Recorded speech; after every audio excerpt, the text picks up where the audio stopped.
This is NASA TV.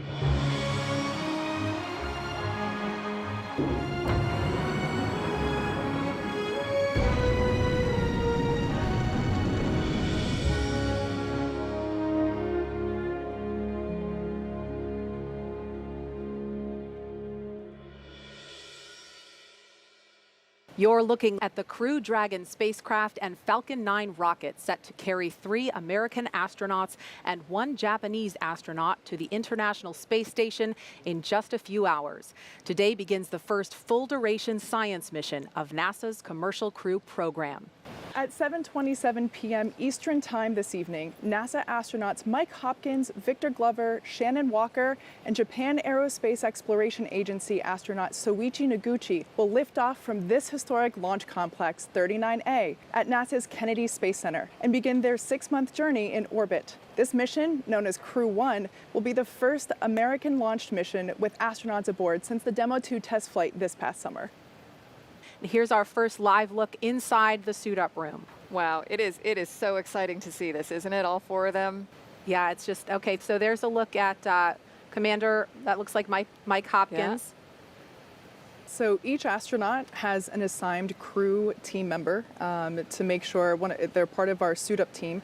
And that suit-up lead or assigned crew member is essentially responsible for communicating any feedback, making sure that we're getting thumbs up, verbal goes, that everything is fitting well and is comfortable.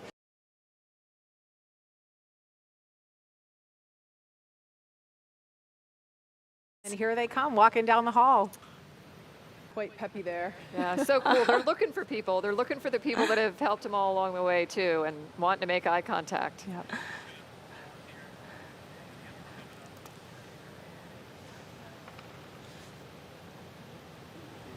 That banner behind them in the elevator holds the signatures of many of the team members who worked so hard to make sure that this spacecraft and rocket is as safe as possible for this crew.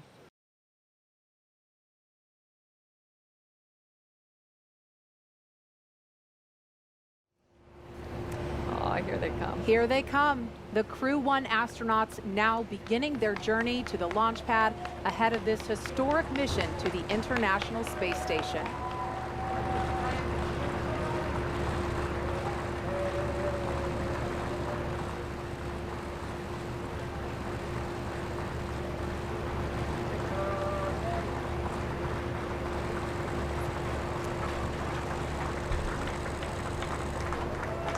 Outside the ONC building, we have friends and family gathered there for final goodbyes prior to liftoff with our astronauts.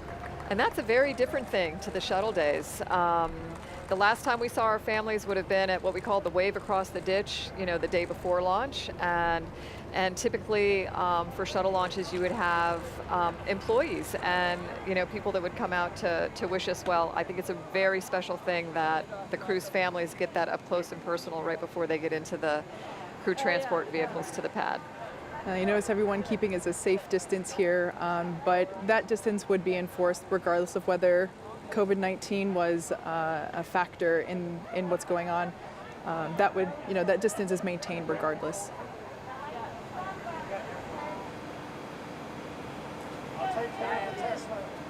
I can't get a good read at the license plate this time, but I remember for Demo 2 they said ISS bound. Yeah, that's good. I think another one might say later Earth. This is Core on countdown 1 for timeline. The crew is departing for the pad on schedule. All right, so we just heard the call out from the core that the crew is departing for the pad, and they are right on schedule. Again, they are leaving the Neil Armstrong Operations and Checkout Building, now beginning a 20-minute ride, 20 minutes or so across NASA's Kennedy Space Center. They're going to drive right behind where we're sitting. We can't wait for that. And out to Launch Pad 39A.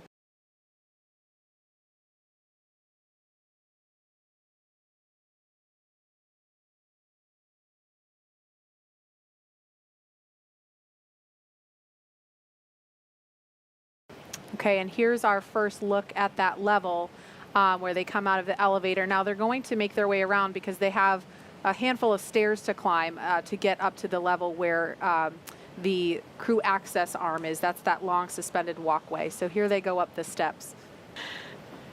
Oh, look how beautiful. It's been a long time since I've had the privilege of being up there and seeing that view up in person, but it is just, words don't do it justice. Yeah. Okay, and so this will be Victor and Soichi now approaching the pad. So Mike and Shannon got a head start. Victor and Soichi are making their way to the elevator now. I wonder if they're going to stop and they gotta strain, or maybe they've already done that to get a look up.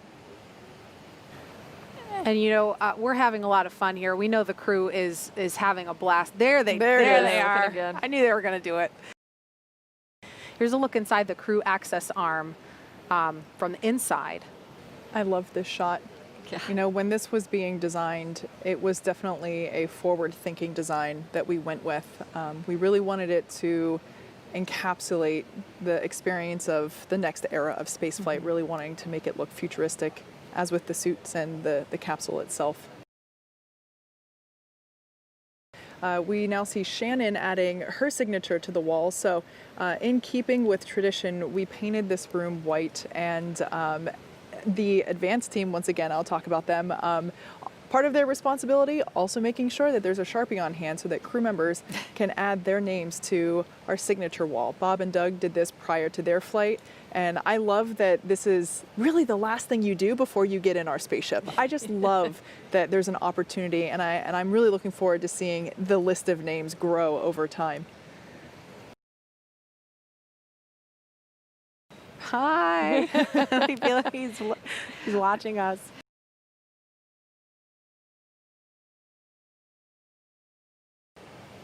You know, it's hard to see in that shot, but I'm very happy to say that we got blue skies and a couple of puffy white clouds working with us. So while it might look a little overcast on the screen, we're pretty happy with what we've got at the moment. And you can see the little shadows of them moving along through the windows into the white room. Almost there.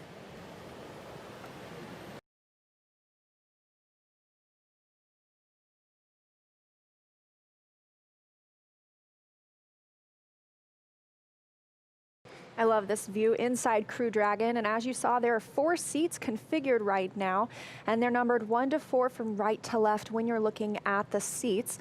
Mike Hopkins is in seat 2, that's the commander's seat, and then Victor Glover will be beside him in seat 3. That for Crew Dragon is the pilot seat. Soichi Noguchi is in seat 1, and Shannon Walker is in seat 4. Once they're all finished getting buckled in, those seats will also rotate into launch position. Right now, it does look like they're a little further away from those display panels, but once they rotate backwards, those display panels will be right in front of them and easy to access. Now we're coming up on T-minus 47 minutes, and the SpaceX team is finishing up their go, no go polls. We're waiting for a few more people to give the electronic thumbs up, so that then the SpaceX launch director can check that item off and then proceed into the remainder of the countdown, which will include propellant loading at T-minus 35 minutes. Poll is complete and the team is ready for crew access arm retract, propellant loading, and launch.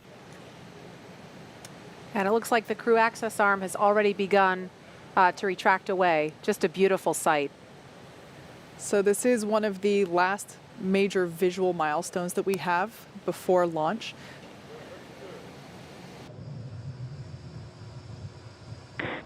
Stage 1 fuel load is complete. Okay, right on time, and a great view of Dragon sitting on top of the Falcon 9 as we're continuing to load liquid oxygen onto both the first and second stages. The RP-1 kerosene fuel is now completely loaded on both stage 1 and stage 2. All continues to go well, just under 6 minutes to launch.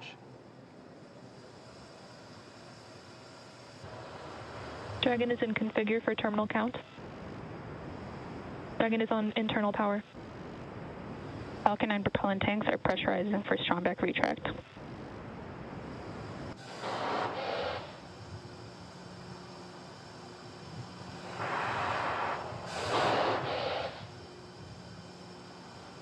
And as you can hear those sounds, like Soichi Noguchi said, the vehicle is alive.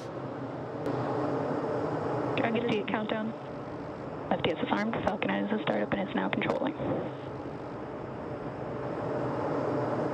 50 seconds now until liftoff. That FTS you heard is flight termination. Dragon, SpaceX, go for launch. SpaceX, this is Resilient. Roger, go. Go for launch, and at 37 seconds, the International Space Station flying over Kennedy Space Center. All for one, crew one for all. Crew Dragon poised to go catch it.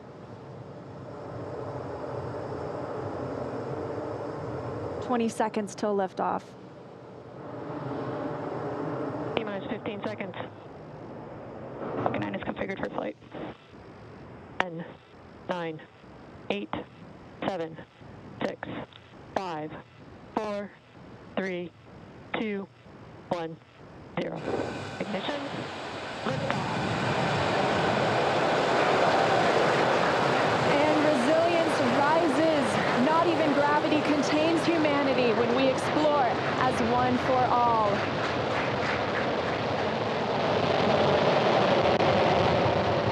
M1E propulsion is nominal. That's the word we want to hear. Stage 1 propulsion is nominal.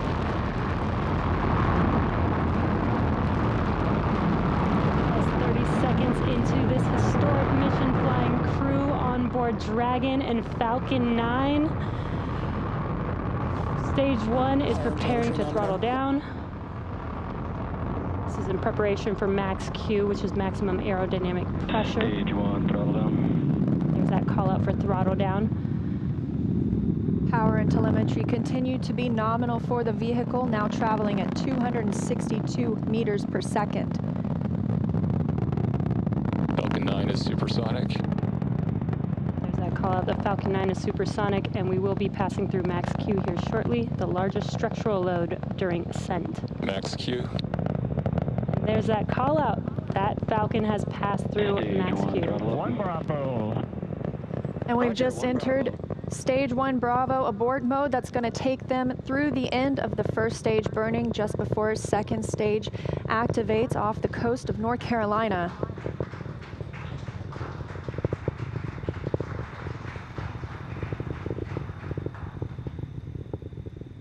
T plus 1 minute and 40 seconds into flight. Dragon and Falcon 9 traveling 709 meters per second.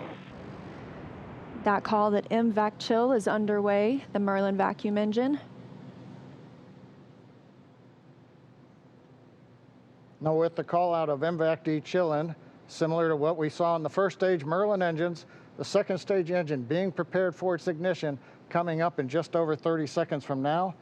We're a half a minute away from 3 quick events in rapid succession. We're going to get main engine cut off. The 9 Merlin engines will throttle down and then shut down. We're going to get stage separation. Stage 1, throttle down. And then ignition of the second stage engine. We've begun the throttle down in preparation for stage separation.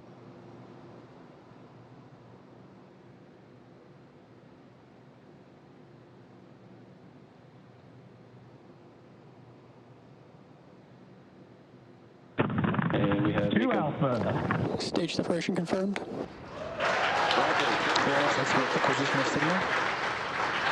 And you see that stage separation has confirmed.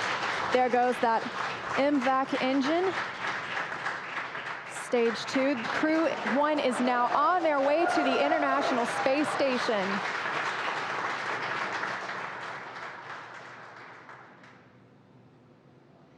On the right side of your screen, you see stage 2 continuing to burn. Over on the left-hand side is stage 1 preparing for its return to Earth.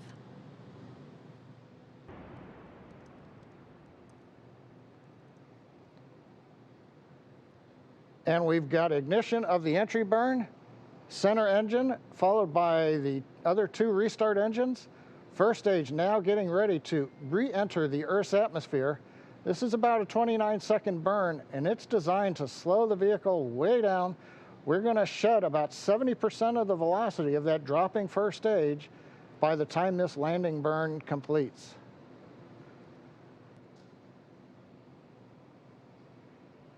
team vac shutdown.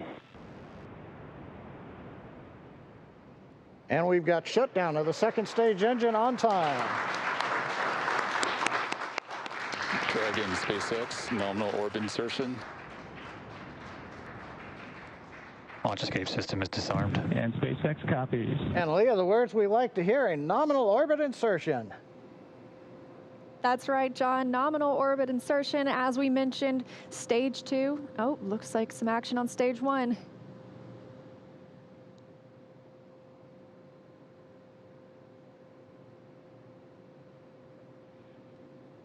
And I believe we've had a touchdown on the drone ship. We've got stage 1 has touchdown on the drone ship in the Atlantic Ocean. But now the more important news, second stage is in orbit, right where we want, right on time. And we're getting ready for our next major activity, which will be Dragon spacecraft separation. Now, currently on the second stage, we are essentially venting pressure, purging the engine out, making sure everything is quiet in preparation. Take a look. That's inside Crew Dragon right now. Our Crew 1 crew now coasting in low Earth orbit, still attached to that second stage. In just a couple of minutes, we should see that second stage separate and Crew Dragon will be flying free.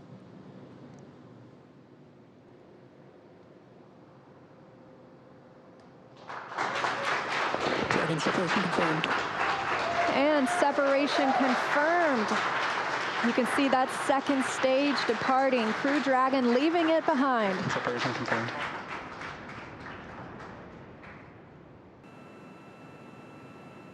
Confirmation from teams on the ground and the crew. You can see them monitoring those 3 display panels, monitoring their journey to the International Space Station and where they are in the world right now, or over the world, I should say.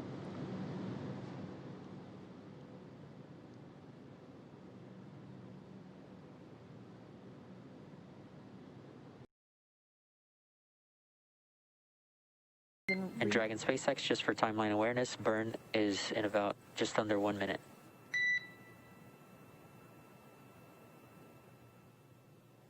And copy that. We see it starts in 40 seconds. And just for your awareness, both MS-1 and pilot are out of their suits, and they're getting them strapped into their seats this time. Copy all.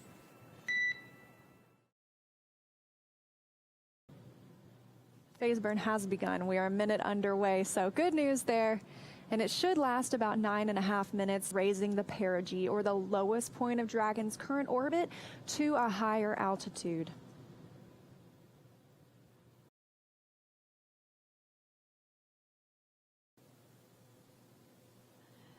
And as you can see live, they have now revealed to us the 0G indicator, and it looked like a little baby Yoda. Yeah, so I'm wondering if we might hear a little bit more about that later, that choice, but did look like another crew member floating around with them. Yeah. Very cool to see them as they're actually coasting to the International Space Station. Yeah, first 4-person capsule that has ever flown, and so that's another big first for the mission.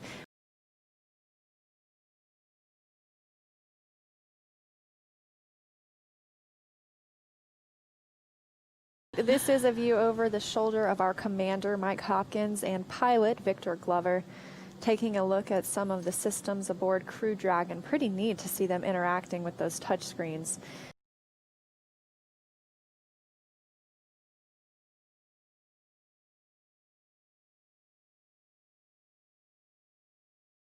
We've got Baby Yoda on board trying to take a seat right now, I guess. I know, I think that's Victor Glover's seat, so hope he doesn't mind. Maybe Baby Yoda's trying to pilot the vehicle. But some pretty cool views. The crew members are hanging out, quite literally, as they coast to the International Space Station.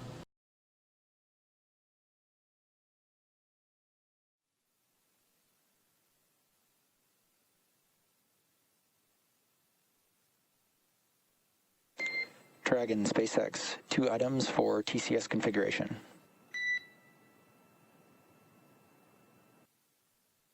And go ahead for TCS config. Dragon, for the TCS Loop Bravo caution, this alert was due to configuring the warmer mixing mode. We were slightly too cold prior to that transition. We plan to clear the alarm status and bring both loops back to the nominal configuration.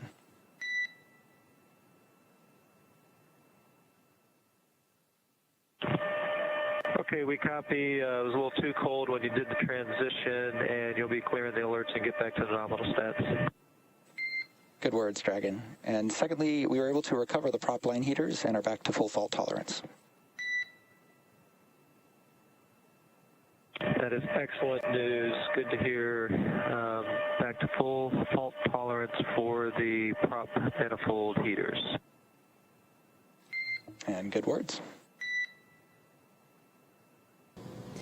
To recap what we saw earlier, SpaceX mission operators and the engineering team worked through a Dragon propulsion line heater high resistance issue. It initially caused 3 of 4 heaters in one quadrant aboard Crew Dragon to be powered down. It was determined to be caused by a conservatively set limit too close to nominal values.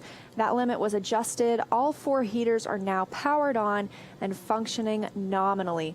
Propellant temperatures never dipped below those nominal expected temperatures, and they were well above safe limits.